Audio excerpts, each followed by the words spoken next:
இது மாய பூமி, அழகிய விவசாய பூமி, பயிர் வளர்த்திடும் மேய பூமி, உயிர் வளர்த்திடும் தூய பூமி, அழகிய விவசாய பூமி, தாய்மடி என தாங்கும் பூமி, தொப்புள் குளிரும் பூமி, அழகிய விவசாய பூமி, காவல் தெய்வம் நம்ம பூமி, இது அழகிய விவசாய பூமி.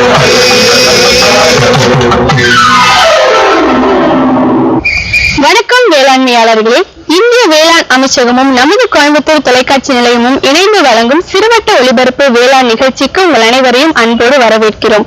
பணிவுடையன் இன்சொலன் ஆதல் ஒருவருக்கு அணியல்ல மற்றும் பிற எனும் திருக்குறளின் கருத்தோடு துவங்குகிறோம். முதல் நிகழ்ச்சியாக வேளாண் செய்தி அறிக்கை. இது மாய பூமி, அழகிய விவசாய பூமி,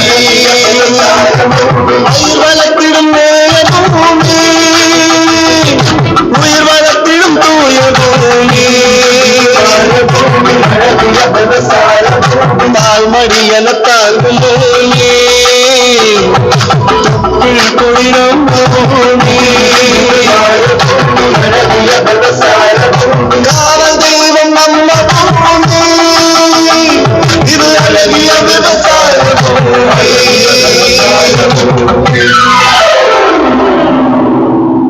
வணக்கம் வேளாண்மையாளர்களே, இந்திய வேளாண் அமைச்சகமும் கோயம்புத்தூர் பொதிகை தொலைக்காட்சி நிலையமும் இணைந்து வழங்கும் சிறிய வட்ட ஒளிபரப்பு வேளாண் நிகழ்ச்சிக்கு உங்களை வரவேற்கிறோம். ஏராளமான தகவல்கள், செய்திகள், நிகழ்வுகள் இவற்றுடன் நான் மகேஷ்குமார். முதலில் தலைப்புச் செய்திகள். பந்தலிலே எண்ணக்காய் புடலங்காய், ஆர் காமராஜ் தரும் தகவல். தோட்டத்திலே எண்ணக்காய் துவரங்காய், வேசு காளிச்சாமி தரும் தகவல். இனி விரிவான செய்தி அறிக்கை. புடலங்காய், என்ன பெரிய புடலங்காய் என்று சொல்லும் அளவுக்கு உள்ளீடாக ஒன்றுமில்லாத அதிசயமான காய். நீலப்புடலங்காய், குட்டை புடலங்காய் என பலவிதமாக இருந்தாலும் எந்த புடலங்காயும் நமது உணவும் பிரிக்க முடியாதவை. இந்திய சமையலின் முக்கிய இடம் புடலங்காய்க்கு உண்டு. பசுமை நிறமும் பால் போன்ற சுவையும் புடலங்காயின் சிறப்பு. பந்தல் முறையில் புடலை சாகுபடி பார்ப்பதற்கு ரம்யமானது. புடலை பந்தலுக்குள் நுழைந்தாலே நுகரக்கூடிய பால் வாசனை ஆர் காமராஜ் பந்தலுக்கும் உண்டு.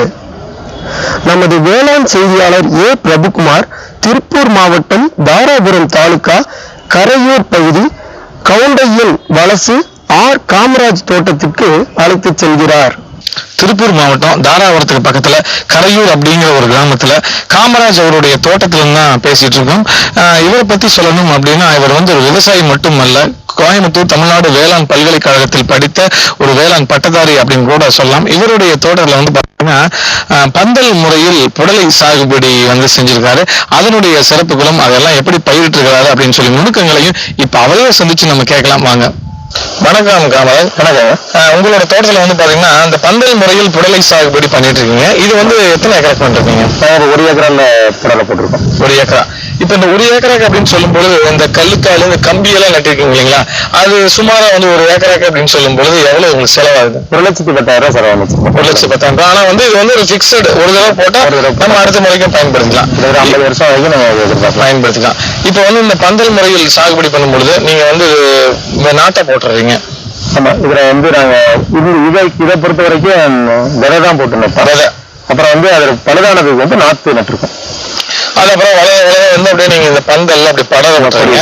இது படவை விட்டு நீங்க இது வந்து எத்தனை நாள் கழிச்சு உங்களுக்கு ஈல்டு கொடுக்க ஆரம்பிக்குது? இது நட்டதுல இருந்து 75 நாள் ஆகும். இது வந்து நம்மளுக்கு பலன் கொடுக்க ஆரம்பிக்குது.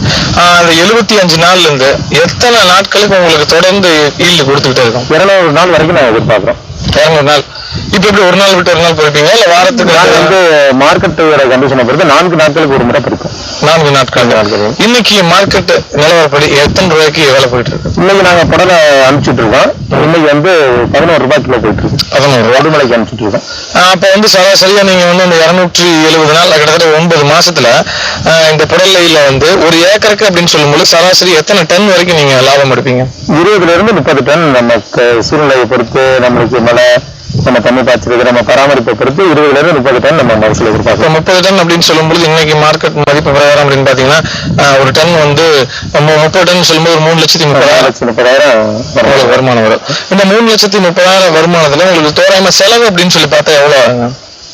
இப்ப வந்து முக்கியமா வந்து ஆட்கள் கூலி, பறிக்கிறதுக்கு, களை எடுக்கிற செலவு தான் ரொம்ப அதிகமாகுது. இப்போ அதை நாங்க வந்து குறைக்கணும். கடந்த கட்டத்துல வந்து நாங்க புடலை பயிர் செஞ்சிருந்தோம். ஒரு நல்ல லாபமே கிடைச்சது. ஆனா அந்த லாபம் எல்லாம் வந்து களை எடுக்கிறதுக்கு செலவாயிடுச்சு. ஒரு தடவை ஒரு 24 டன் மகசூல் வந்தது. அது வந்து பாத்தீங்கன்னா 1 லட்சம் ரூபாய்க்கு மேல களை எடுக்கிறதுக்கு நாங்க செலவு பண்ணிருந்தோம். ஸோ லாபம் எங்களோட அந்த 1 லட்சம் வந்து எங்களுக்கு வந்து களையில போயிடுச்சு. ஸோ அதனால இந்த தடவை நாங்க என்ன பண்ணிருக்கோம்னா, களையே சுத்தமா முளைக்காம பண்றதுக்காக வந்து மல்ச்சிங் ஷீட்னு சொல்ற முடாக்கு ஒரு வசதியை நம்ம தோட்டத்தில் ஏற்படுத்திருக்கோம். இப்போ நீங்க பாத்தீங்கன்னா தெரியும், உள்ள வந்து ட்ரிப்பு போட்டிருக்கோம். ட்ரிப்புக்கு உள்ள வந்து விரைவை நட்டுட்டு இந்த ஷீட்டை விரிச்சிட்டோம். இப்ப நாங்க போன பயிர்ல வந்து இந்த நிலைமை பயிர் வர்றதுக்குமே கிட்டத்தட்ட 40,000 ரூபாய் கலைக்கு செலவு பண்ணியிருந்தோம். இந்த தடவை வந்து நாங்க இது வரைக்கும் செலவு பண்ணது 5,000 ரூபாய் கலைக்குன்னு செலவு பண்ணியிருக்கோம். இந்த ஷீட்டுன்னு பாத்தீங்கன்னா ஒரு 10,000 ரூபாய் வந்துச்சு இந்த ஷீட்டு இருக்கிறதுக்கான செலவு. ஸோ உங்களுக்கு வந்து இந்த வருஷம் நாங்க குறைஞ்சபட்சம் ஒரு 60,000 ரூபாய் களை எடுக்கிற செலவு நாங்க மிச்சம் கம்மி பண்ணிருக்கோம். இப்போ இந்த மாதிரி சீட்டு போடுறதுனால இப்ப தண்ணி எல்லாம் கூட ஆவியாண்டு இன்னைக்கு இருக்க சூழ்நிலை வந்து ரொம்ப ரொம்ப முக்கியமான பிரச்சனைகள் 2. ஒண்ணு வந்து ஆட்கள் தட்டுப்பாடு, ஆட்களோட கூலி அதிகமாயிட்டு இருக்கு. அடுத்து இன்னொன்னு பாத்தீங்கன்னா தண்ணி வந்து இன்னைக்கு வந்து ரொம்ப ரொம்ப கம்மியா தான் நம்மளுக்கு இருக்கு. மழை இந்த தடவை சுத்தமா பெய்யல, ஆத்துல தண்ணி இல்லை. ஸோ நாங்க வந்து ஒரு போர்வெல்ல வச்சு கிட்டத்தட்ட இந்த தடவை வந்து 7 ஏக்கர் வந்து காய்கறி பயிர் செஞ்சிருக்கோம்.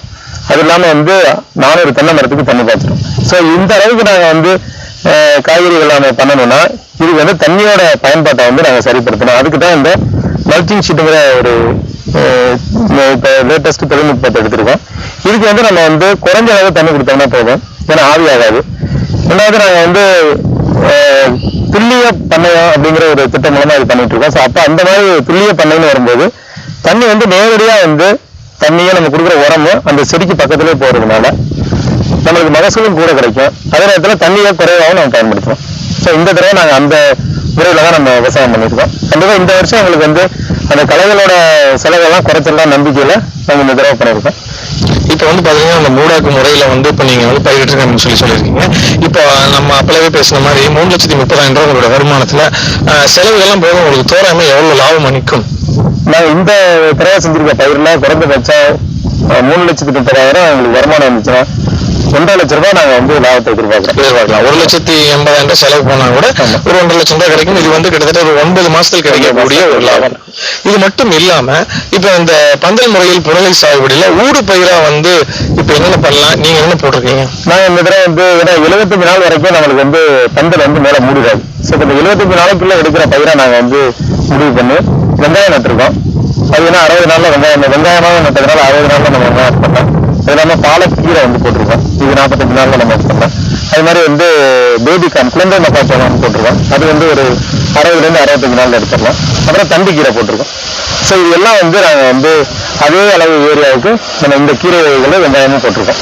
இது வந்து உங்களுக்கு 60 நாள் அப்படின்னு சொல்லும்போது இதன் மூலமா உங்களுக்கு எவ்வளவு வருமானம் கிடைக்கும்? இப்போ கிட்டத்தட்ட 25,000 ரூபாய் நாங்க இந்த தடவை எதிர்பார்க்கிறோம். எங்களுடைய ஆரம்ப கட்ட செலவுகள் எல்லாமே இந்த 25,000 ரூபாய் நீங்க மேனேஜ் பண்ணிக்கலாம். பண்ணிட்டு இருக்கோம். சரி, அது மட்டும் இல்லாம இதுக்கு வந்து பராமரிப்பு அப்படின்னு சொல்லும்போது என்னென்ன நோய்கள் எல்லாம் தாக்கும், அதற்கு என்னென்ன மருந்துகள் எல்லாம் கொடுப்பீங்க? இப்போ இதுல முக்கியமான விஷயம் நான் வந்து பாத்தீங்கன்னா, இதுல வந்து நம்ம கொடியை வந்து மேலே ஏற்றி விடுறது ஒரு முக்கியமான வேலை. இந்த செடிகள்ல இருந்து பக்கவாட்டு கிளைகள் வந்துட்டு இருக்கும். ஸோ நம்ம இந்த பக்கவாட்டு கிளைகளை வந்து அப்பதை வந்து நம்ம எடுத்துடணும். ஸோ எடுத்து இந்த கொடியை வந்து மேலே ஏற்றி விடணும். இதுக்கு வந்து இது ஒரு முக்கியமான விஷயம். இது பண்ணலைன்னா பக்க கிளைகள் போடுச்சுன்னா மேலே போறது ரொம்ப லேட் ஆகும். அதுக்கப்புறம் மகசூலும் குறைய ஆரம்பிச்சிடும். ஸோ அதனால வந்து ஒரே ஒரு நல்ல சீரான நுனியை செலக்ட் பண்ணி அந்த வந்து நம்ம கொடியை மேலே ஏற்றிடணும். நோய்த்தாக்குதல் வந்து பாத்தீங்கன்னா சாம்பல் நோய் முக்கியமான பிரச்சனை புடலை வகையில. ஸோ அந்த சாம்பல் நோய்க்கு நம்ம ஆரம்பத்திலே கார்பன் டை ஆக்சைடு மேக்னீசியம் ஊற்றுறதுனால அந்த தாக்குதல் கொஞ்சம் குறையுது. இருந்தாலும் நாங்கள் வராம தடுக்கிறதுக்காக வந்து அலியேட் அப்படிங்கிற ஒரு மருந்தை வந்து நம்ம கொடுத்துருக்கோம். அதனால இது வரைக்கும் எங்களுக்கு இந்த சாம்பல் நோய் தாக்குதல், நோய் தாக்குதல் கிடையாது. ஸோ பந்தலை பொறுத்த வரைக்கும் வர்றதுக்கு முன்னாடி வந்து நம்ம பண்றதா ரொம்ப முக்கியம். வந்ததுக்கு அப்புறம் வந்து பந்தலை கவர்ந்து பண்றது ரொம்ப ரொம்ப கஷ்டம். பூச்சிகளோட தாக்குதலை நம்ம பார்த்த உடனே கூட நம்ம மருந்து அடிச்சு கண்ட்ரோல் பண்ணிக்கலாம். ஆனா நோய் தாக்குதல் ஒரு செடியில நம்மளுக்கு ஒரு நோய் தாக்குதல் வந்துருச்சுன்னா அந்த செடியை வந்து புரிஞ்சு எழுத தவிர வேற வழி இல்லை. இந்த பந்தல் முறையில வந்து புடலை சாகுபடியில உங்களுக்கு ஏதாவது சந்தேகங்களோ, வினாக்கங்களோ, ஐயங்களோ இருந்தா கண்டிப்பா காமராஜ் அவர்கள் வந்து அவருக்கு அதற்கான நிவர்த்திகளை கண்டிப்பாக கொடுப்பார். நீங்க உங்களுடைய முழு பெயர், முகவரி மற்றும் உங்களுடைய தொலைபேசி எண்ணை நம்ம நேயர்களோட பகிர்ந்துக்குங்க. என்னோட பெயர் ஆர் காமராஜ், கவுண்டனரசு கிராமம், கரையூர், தாராபுரம் வட்டம், திருப்பூர் மாவட்டம். என்னுடைய தொலைபேசி எண் 9949292947. ஒரு சிறு விளம்பர இடைவெளிக்கு பின் வேளாண் செய்தி அறிக்கை தொடரும். சரிங்க சரிங்க. இவ்வளவு நேரம் சிரிச்சு யாருக்கு பேசிட்டு இருந்தீங்க? விவசாயிகள் கால் சென்டர் முன்னாட்ட பயிர்கள் பத்தி யோசனை கேட்டுட்டு இருந்தேன். காலையில சரி, மதியானம் கூடவா? விவசாயிகள் கால் சென்டர் காலையில 6 மணில இருந்து ராத்திரி 10 மணி வரை திறந்திருக்கும். ஞாயிற்றுக்கிழமை கூடவா? ஆமா, வருஷத்துல 365 நாளும் திறந்திருக்கும். அப்படின்னா இவ்வளவு போன் பில்ல யார் கட்டுவாங்க? விவசாயிகள் கால் சென்டர் சேவை இலவசம். ஆனா நீயே இதை கேக்குற? நான் வேற என்னமோன்னு நினைச்சேன். விவசாய நண்பர்கள் விவசாயம் சம்பந்தப்பட்ட பிரச்சனைகளுக்கு தங்கள் முடிவில் உடனே தீர்வு பெற இந்தியாவில் எங்கிருந்தும் எந்த போன் மூலமும் தேசிய ஹெல்ப்லைன் நம்பர் 1800-180-1551 தொடர்பு கொள்ளவும். விவசாயிகளின் நண்பன் விவசாயிகள் கால் சென்டர். வேளாண் செய்தி அறிக்கை தொடர்கிறது. வேசு காளிச்சாமி கோயம்புத்தூர் பகுதியில் முன்னோடி வேளாண்மையாளர். நீண்ட காலமாக வேளாண்மை செய்து வரும் உழைப்பாளி. வெள்ளக்கிணறு பகுதி, தச்சன் தோட்டம் பகுதியிலிருந்து வேளாண்மை செய்து வரும் இவர் துவரை சாகுபடி குறித்து பல நுணுக்கங்களை விரிவாக கூறுகிறார். அவரது அனுபவங்கள் வேளாண்மையாளர்களுக்கு நிச்சயம் உதவும். துவரை சாகுபடி நுணுக்கங்களுக்காக அவரை சந்திப்போம், வாருங்கள். வணக்கங்க, நான் கோயம்புத்தூர் மாவட்டம் வெள்ளக்கிணறு கிராமத்திலிருந்து வேசு காளிச்சாமி பேசுறேன். நான் இந்த நிலத்துல வந்து இப்ப துவரை சாகுபடி பண்ணியிருக்கேன். இது வந்து அன்சீசன், இது வந்து பட்டமில்லாத ஒரு பட்டம். இந்த பட்டத்துல வந்து இந்த துவரை கோஆர்ஜி7 அப்படிங்கிற ஒரு ரகத்தை தமிழ்நாடு வேளாண்மை பல்கலைக்கழகத்திலிருந்து வேளாண்மை துறை மூலமா தெரிவிச்சு கொடுத்தாங்க. இந்த ரகம் வந்து எல்லா பருவத்துக்கும் சாகுபடி பண்ணலாம். குறிப்பா இது வந்து வறட்சியை தாங்கி வளரும் அப்படின்னு சொல்லி வேளாண்மை துறை அலுவலர்கள் சொன்னதுனால அவங்க வந்து இந்த நாத்து இப்போ துவரையை வந்து எப்பவுமே நம்ம வந்து வேலி பயிராம ஊடு பயிராம அப்படிதான் சாகுபடி பண்ணிட்டு இருப்போம். ஆனா இந்த துவரை பொறுத்தளவு இது வந்து ஒரு நாற்றங்கால் முறையில இது வந்து நான் சாகுபடி பண்ணியிருக்கேங்க. இந்த துவரையை வந்து என்ன பண்ணுவாங்கன்னா நடவு பண்ணுவாங்க அல்லது சால் போடுவாங்க.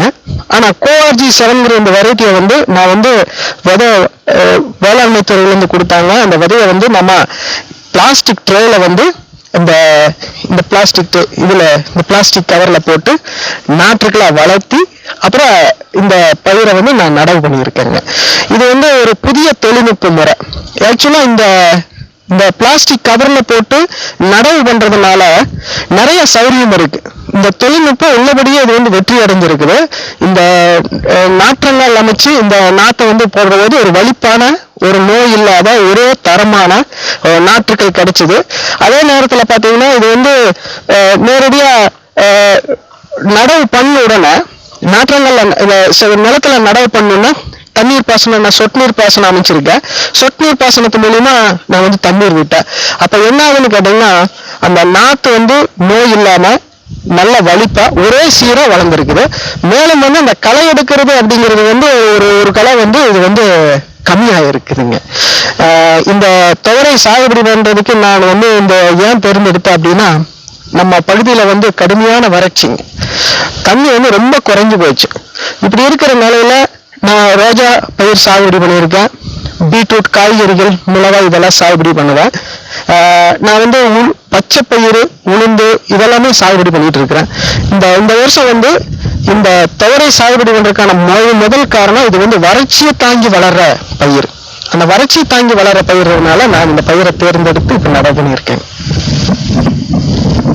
மொத்தம் எத்தனை ஏக்கர்ல பயிரிட்டு இருக்கீங்க? இந்த நாத்து அப்படின்னு சொல்லும்போது பாத்துட்டீங்கன்னா என்ன இடைவெளியில இருக்கணும், அதை பத்தி கொஞ்சம் சொல்லுங்க. நான் வந்து நம்ம என்ற நிலத்துல வந்து ஒரு 1.5 ஏக்கர் அளவுல வந்து இந்த கோஆர்ஜி 7 அப்படிங்கிற அந்த துவரையை வந்து சாகுபடி பண்ணியிருக்கேன். இப்ப நாட்டுக்கு இடைவெளி வந்து நம்ம வேளாண்மை துறையில ஒரு பயிருக்கான இடைவெளி ஒன்று கொடுத்தாங்க. ஆனா நான் ஆல்ரெடி சொட்டு நீர் பாசனம் வந்து ரோஜா பயிருக்காக அமைச்சிருந்ததுனால நான் எப்படி இப்ப பண்ணியிருக்கேன்னா 1.5 அடி இடைவெளியில 1.5 அடி இடைவெளியில இணை வரிசை ரெட்ட வரிசையா போட்டு பயிருக்கு பயிர் 1.5 அடி இடைவெளி விட்டு வரிசைக்கு வரிசை 6 அடி இடைவெளி கொடுத்துருக்கிறேன். இது வந்து 2 வரிசை இணை வரிசையா இருக்கு. இது வந்து பயிர் எண்ணிக்கை குறையலைங்க. இது வந்து நான் வந்து இந்த பராமரிப்பு மருந்து அடிக்க களை எடுக்க பராமரிப்புக்கெல்லாம் இந்த வருஷம் கொஞ்சம் ஏற்றதா இருக்குது.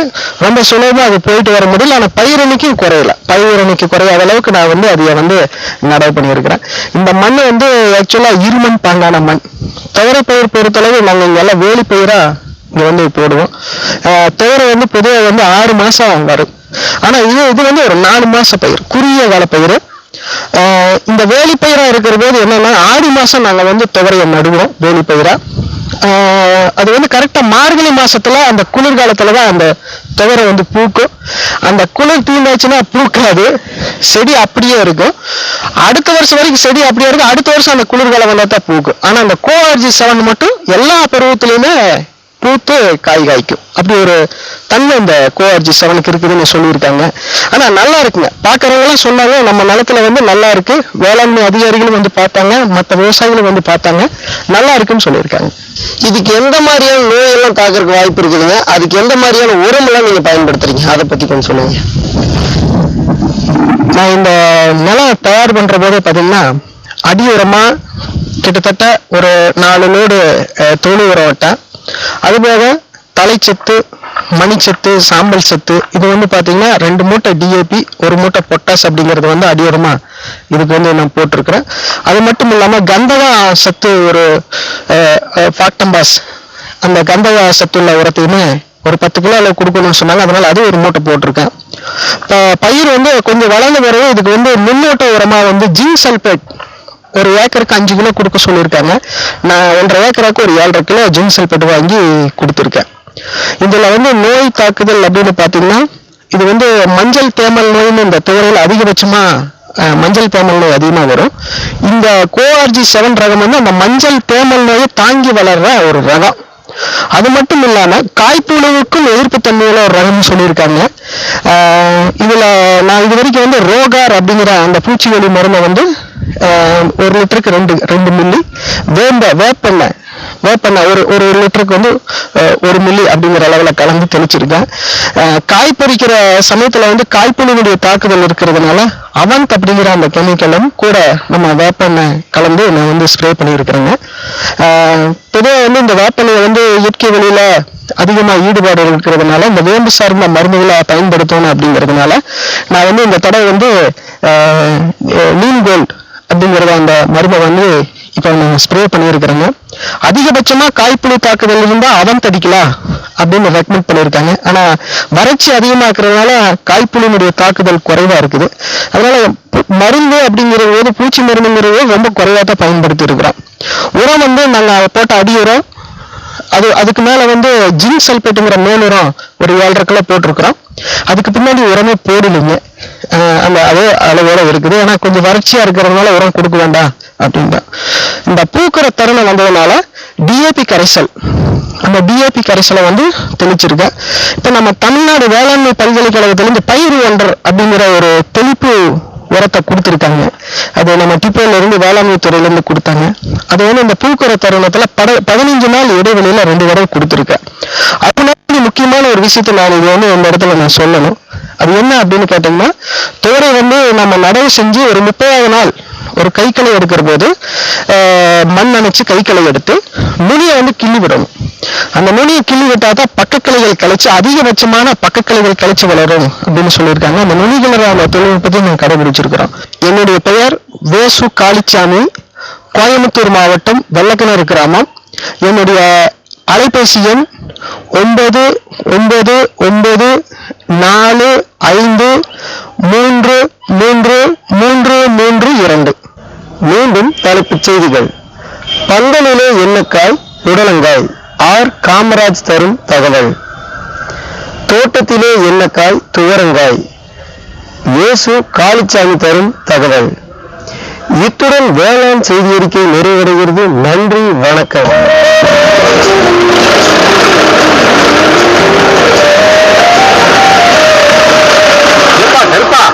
வாங்கினேன், பூச்சி மருந்து வாங்கினேன், இப்போ உரம் வாங்கியிருக்க. இவ்வளவுக்கும் பணம் எங்க இருந்து வருது? புரியுதா? இப்ப நான் பணத்தை பத்தி கவலையே படவில்லை. ஏன்னா என்கிட்ட தான் கிசான் கிரெடிட் கார்டு இருக்கு. கார்டு? அதாவது இது பேங்க்ல கொடுக்குறாங்க. இந்த கார்டை வச்சுக்கிட்டு ஒரு குறிப்பிட்ட தொகைக்கு நம்ம நிலத்துக்கு என்னென்ன சாமான் தேவையோ. அப்படியா? எனக்கும் ஒரு கார்டு வாங்கி கொடுப்பா. அப்படியா? பக்கத்துல இருக்கிற பேங்க்கு போ, கார்டை வாங்கிக்க, நிறைய லாபம் அடைஞ்சுது.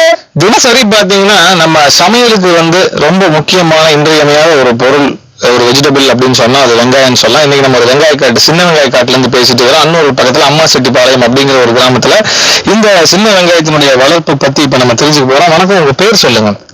செல்வராஜ். செல்வராஜ், நீங்க எத்தனை நாளா வந்து இந்த சின்ன வெங்காயம் பயிரிட்டு இருக்கீங்க? நீங்க 10 வருஷமா நான் வந்து பயிர் பண்ணிட்டு இருக்கிறேன். 10 வருஷம் பயிரிட்டு இருக்கீங்க. இப்ப சின்ன வெங்காயம் எப்படிங்க விதையா போட்டுருவீங்க? ஆமா, விதை அதுக்குன்னு விதை வெங்காயமே இருக்கு. அதை வாங்கிட்டு வந்து நட்டிக்கலாம். இப்ப நீங்க வந்து உங்க தோட்டத்துல எத்தனை ஏக்கராங்க இது? இது வந்து 1 ஏக்கரா போட்டிருக்கேன். 1 ஏக்கரா. 1 ஏக்கராக்கு பாத்தீங்கன்னா எவ்வளவு செடி வச்சிருப்பீங்க? 1 ஏக்கராவுக்கு வந்து 140ல இருந்து 150 வரைக்கும் விதை வெங்காயம் தேவைப்படுது. இப்ப வந்து பாத்துட்டீங்கன்னா இப்ப நீங்க வந்து மரவள்ளியில ஊடு பயிர் போட்டுருக்கீங்க. ஆமா, மரவள்ளியில இப்ப ஊடு பயிரா போடுறதுங்காட்டி இதனுடைய வெங்காயத்தினோட விளைச்சல் எப்படி இருக்கும், மரவள்ளியினோட விளைச்சல் எப்படி இருக்குங்க? ரெண்டுமே நல்லா இருக்கு. ரெண்டுமே நல்லா இருக்கு. ஏன்னா வந்து நம்ம மரவள்ளிக்கு வந்து தண்ணி வாயிறது தானே, அதனால ஊடு பயிரை நம்ம சின்ன வெங்காயம் செஞ்சுட்டா அதுவும் வந்துக்கு அப்படிங்கிறதுக்காக நான் ஊடு பயிர் போட்டுக்கிறீங்க.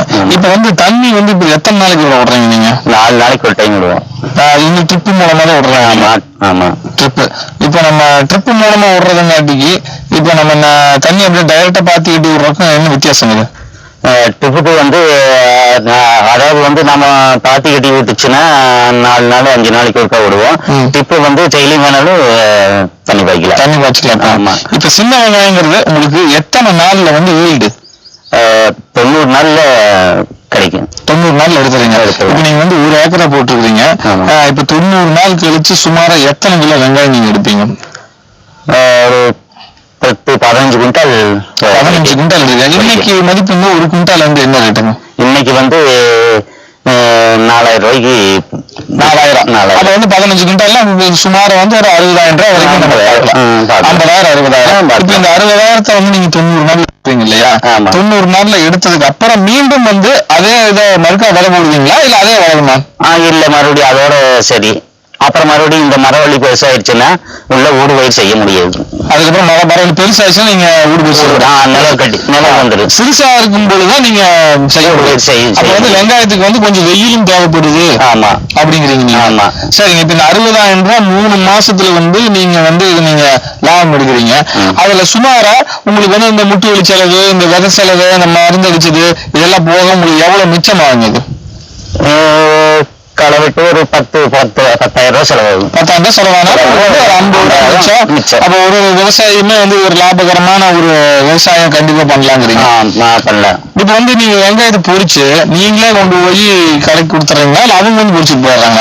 அவங்க வந்து பொறிச்சாங்கன்னா நம்மளுக்கு ரேட்டு கம்மியா கிடைக்கும். சரி, நாம மார்க்கெட்டுக்கு கொண்டு போயிட்டா நாம ஓரளவுக்கு ரேட்டுக்கு வித்துக்கலாம். பக்கத்துல மார்க்கெட் இருக்குங்களா? இருக்கு. எந்த ஒரு மார்க்கெட்டுங்க? புளியம்பட்டி இருக்கு. புளியம்பட்டி மார்க்கெட். அங்க கொண்டு போய் நீங்க சரி போய்க்கலாம். சரிங்க. இப்ப இந்த வெங்காயத்தை வந்து ஏதாவது வந்து நோவு ஏதாவது தாக்குங்களா? ஆமா, நோவு தாக்கும். என்ன நோவு தாக்குதுங்க? அது இந்த மேல வந்து தலைக்கருகள்னு சொல்லுவாங்க, அந்த மாதிரி நோவு தாக்கு. சாம்பல் கலர்ல அது ஒரு நோய் தாக்கு. வந்து என்ன மருந்து வந்து இதுக்கு நீங்க கொடுக்குறீங்க இந்த மாதிரி நோய் தாக்குதலுக்கு?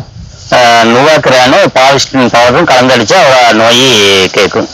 அது கொடுத்துறீங்க. சரியாகி இப்ப இயற்கை உரம் நீங்க கொடுக்கறது இல்ல? கொடுக்குறோம், தொழு உரமெல்லாம் கொடுத்துருவோம். அது ஆரம்பத்திலேயே முதல்லயே வந்து நம்ம சொட்டு நீர் பாசனம் போடுறதுனால ரொட்டாவேட்டர் விட்டு ஓட்டி தொழு உரம் கொடுத்து அப்புறம் தான் மறுபடியும் பயிர் செய்வோம்.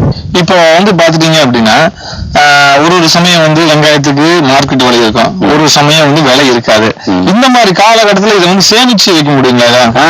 வீட்லயே பட்டறை செஞ்சு சேமிச்சு வச்சுக்கலாம்.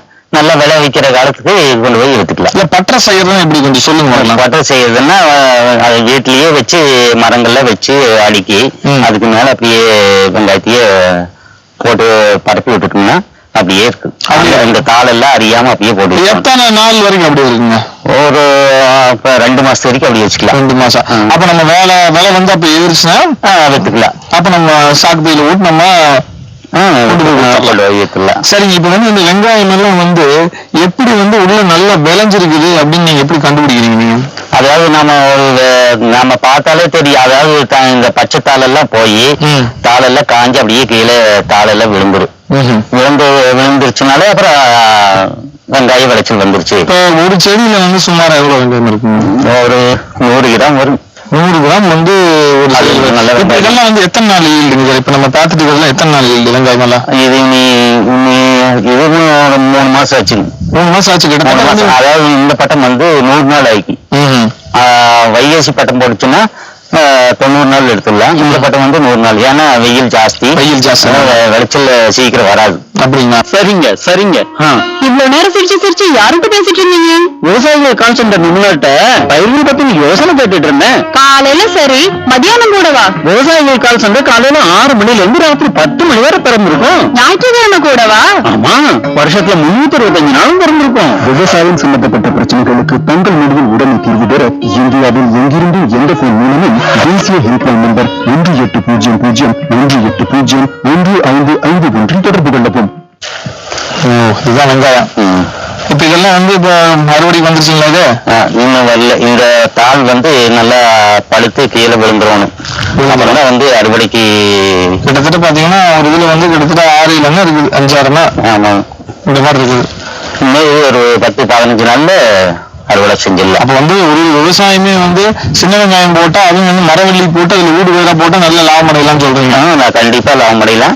அதுலயும் வந்து உங்களுக்கு இந்த தாள் வந்து ஒரு உரமாகவும் இந்த தாளையும் நம்ம பயன்படுத்தி ஒரு உரமா பயன்படுத்திக்கலாம். பட் இந்த வேர்ல அதிகமான சத்து வேர்ல தான் இருக்கு. வேர்ல தான் இருக்கு. அதையும் வந்து நம்ம இந்த வெங்காயம் வந்து என்ன வெரைட்டிங்க? இது வந்து கோ1. ஆமா. இது மாதிரி வந்து இந்த வெரைட்டிக்கு வந்து இந்த விலை இருக்குது, இந்த வெரைட்டிக்கு இந்த விலை இருக்குது. அப்படி இல்லை. அப்படி இல்லை. ஆனா அதாவது வந்து நம்ம மார்க்கெட்டுக்கு போகணும்னா வெங்காயம் இந்த மாதிரி பெருசா இருந்தா அதுக்கு நல்ல விலை வாங்குறவங்க நல்லா வாங்குவாங்க. விரும்பி வாங்கி சந்தையில விற்கும் பொழுது சந்தையில நல்ல விலைக்கு விற்றுருவாங்க. இப்போ எல்லா ரகமான வெங்காயத்தையும் நம்ம போடுறதுக்கும் இந்த ரகம் போடுறதுக்கும் என்ன வித்தியாசம் இருக்குதா? இது வந்து நல்ல விற்பனைக்கு நல்லா இருக்கு. வியாபாரி கேட்கும் போது இந்த கோ ரகமா அதெல்லாம் வந்து வியாபாரிகிட்ட நம்ம கிட்ட வந்து அதெல்லாம் கேட்க மாட்டாங்க. ஆனா வெங்காயத்தை அவங்க பார்த்து எடுப்பாங்க. பொதுவாக நம்ம வெங்காயம் அப்படின்னு சொல்லி வீட்டில் பயன்படுத்தும் பொழுது சிறுசா இருக்கும் அப்படிங்கிற மாதிரி நினைச்சுக்கோம். பட் ருசி வந்து ரொம்ப அதிகமா இருக்கும். சமையலுக்கு வந்து மிகவும் முக்கியமான ஒண்ணு இந்த வெங்காயம் சொல்லலாம். இதனுடைய வகை வந்து கோ1 அப்படின்னு வந்து சொல்லியிருக்காரு. அது மட்டும் இல்லாம வெங்காயம் வளர்ப்பு அப்படின்னு சொல்லும் பொழுது நம்ம வந்து மரவள்ளி நம்ம தோட்டத்துல போட்டிருந்தா அது நடுவில் வந்து ஊடுபயிரா வந்து இந்த வெங்காயத்தை வந்து வளர்த்தலாம். இன்னொன்று என்ன அப்படின்னு கேட்டீங்கன்னா இந்த மரவள்ளி ரொம்ப ஹைட் ஆகி வளர்ந்த பின்னாடி நிழலோட சேர்ந்து அமைஞ்சிடும். அதுக்கப்புறம் பாத்தீங்கன்னா நம்ம வந்து வெங்காயம் போட முடியாது. ஏன் அப்படின்னு கேட்டீங்கன்னா வெங்காயத்துக்கு வந்து வெயில் அப்படிங்கிறது கொஞ்சம் கண்டிப்பா தேவைப்படுது. அது மட்டும் இல்லாம நம்ம ட்ரிப் போட்டோம் அப்படின்னு கேட்டீங்கன்னா இப்ப இருக்கக்கூடிய வறட்சி காலகட்டத்துல வந்து தண்ணீர் தட்டுப்பாடுல இருந்து தாக்கு பிடிக்கும் அப்படின்னு சொல்றாங்க. 4 நாளைக்கு ஒரு முறை வந்து தண்ணீர் விட்டா போதுன்னு சொல்றாங்க. இன்னைக்கு வந்து ஒரு குவிண்டால் வந்து கிட்டத்தட்ட வந்து ஒரு 4000 ரூபாய் வரைக்கும் இருக்குன்னு சொல்றாரு. ஒரு விவசாயமே வந்து பாத்தீங்கன்னா ஒரு ஏக்கருக்கு வந்து நீங்க இந்த செடியை பயிரிட்டீங்க அப்படின்னா ஒரு 15 குவிண்டால் வரைக்கும் எடுக்கலாம். அப்ப வந்து பாத்தீங்கன்னா 60,000 ரூபாய் வரைக்கும் நீங்க சம்பாதிக்கலாம். எல்லா செலவும் போக இவர் சொன்ன மாதிரி ஒரு 10,000 ரூபாய் செலவு ஒரு 50,000 ரூபாய் வரைக்கும் மிச்சமாகும் அப்படின்னு சொல்றாங்க. எனவே வந்து ஒரு விவசாயமே வந்து வெங்காயத்தை வந்து கண்டிப்பா பயிரிட்டு நல்ல லாபம் அடைங்க. இந்த வெங்காயம் பயிரிடுறதுல உங்களுக்கு ஏதாவது சந்தேகம் வந்துச்சுன்னா கண்டிப்பா இவரை வந்து நீங்க நிறைய பேர் வந்து கேட்பாங்க எந்த எல்லாம் விவசாயம் பண்ணாலும் அதுக்கு என்ன உரம் கொடுக்கல, என்ன மருந்து கொடுக்கல, எவ்வளவு நாள் கொடுக்கணும் அப்படிங்கிறதெல்லாம் வந்து நிறைய பேர் என்கிட்ட கேட்பாங்க. நானும் சொல்லுவீங்க. என் பேர் வந்து செல்வராஜ்.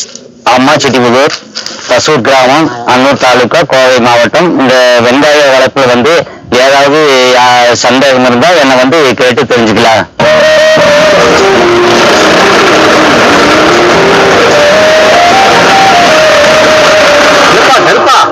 வாங்கினேன், பூச்சி மருந்து வாங்கினேன், இப்ப உரம் வாங்கியிருக்க. இவ்வளவுக்கும் பணம் எங்க இருந்து போவது? புரியுதா? இப்ப நான் பணத்தை பத்தி தான் கவலையே படவில்லை. ஏன்னா என்கிட்ட தான் கிசான் கிரெடிட் கார்டு இருக்கு. கார்டு என்னப்பா? அதாவது இது பேங்க்ல கொடுக்குறாங்க. இந்த கார்டை வச்சுக்கிட்டு ஒரு குறிப்பிட்ட தொகைக்கு நம்ம நிலத்துக்கு என்னென்ன சாமான் தேவையோ. அப்படியா? எனக்கும் ஒரு கார்டு வாங்கி கொடுப்பா. அப்படியா? பக்கத்துல இருக்கிற பேங்க்கு போ, கார்டை வாங்கிக்க, நிறைய லாபம் அடைஞ்சுது.